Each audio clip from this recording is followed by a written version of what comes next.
What's up, everyone? Good morning.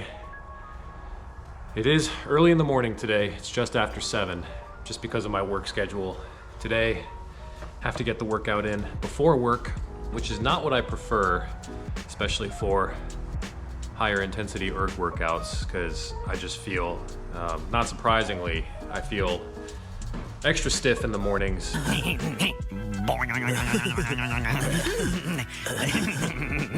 And it just takes that much longer for the blood to get pumping. But no excuses, we will get the work in. Also tried a new pre-workout supplement today for the first time.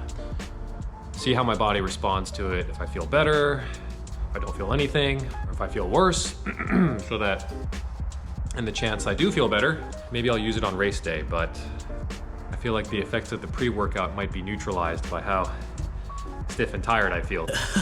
So we'll see, but the warm-up felt much harder than it should have. But can't be discouraged. Some days will feel harder, mentally, physically, all around. And that's just part of the process, right?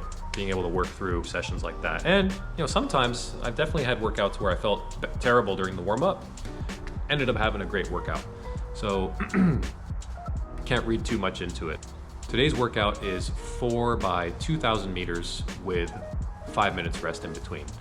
Let's get this work in. Check in with you all after.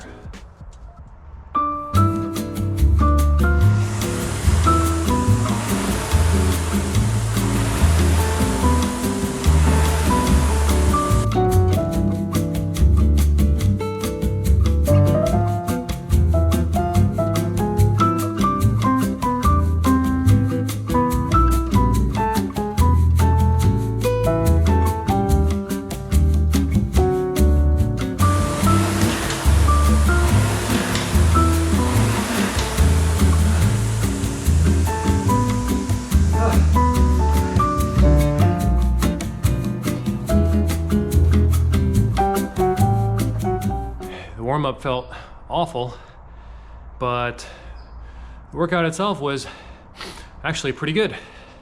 Just goes to show, you can't read too much into your warm-up and how it feels. I've definitely found the same to be true with golf. I don't know for any of you golfers out there if you've ever been warming up at the driving range beforehand and felt great. Just making clean contact, ball's going pretty straight, everything feels relaxed. You're thinking to yourself, all right, if I'm hitting the ball like this, it's gonna be a pretty good day. Get up to the first tee, and of course, yank your opening tee shot 70 yards into the trees.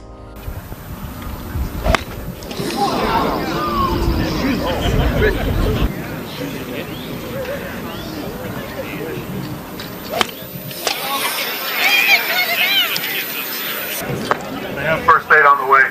So we ask you all to move back over here, please. Not saying that because I have any experience doing that. This workout is one that's pretty tough mentally because unless you've done this workout before, you don't really know how hard to go out and how to pace yourself. Thankfully, I had done this exact same workout 3 weeks ago, so I had a pretty good sense of what I thought I could hit, and ended up being just a tiny bit faster than what I thought I'd be able to do. So all things considered, very pleased with that. This workout's also great mentally because you're doing 2,000 meter pieces, right? There's 4 of them with 5 minutes rest in between. So it actually gives a great opportunity to practice a slightly less intense version of your 2,000 meter race plan. So for each of the 2,000 meter pieces I did, I had the same talk track going in my head. I like to play a little game with myself, which I actually learned from another YouTuber who has really great rowing content. His name is Cameron Buchan, I think that's how you pronounce it. He's I think might still be current Team GB, Great Britain national team rower. He's got a lot of really good content. He's got a great sense of humor too. So I would encourage you to check his channel out if you're really into rowing.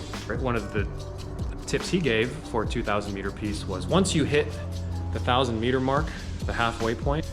Your next goal becomes getting to 777 meters. Once it gets to 777, your next goal is 555. Then 333, then 111.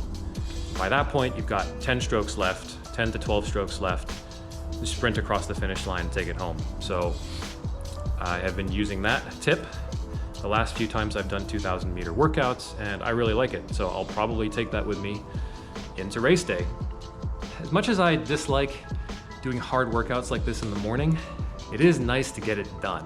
I can have a more relaxed afternoon.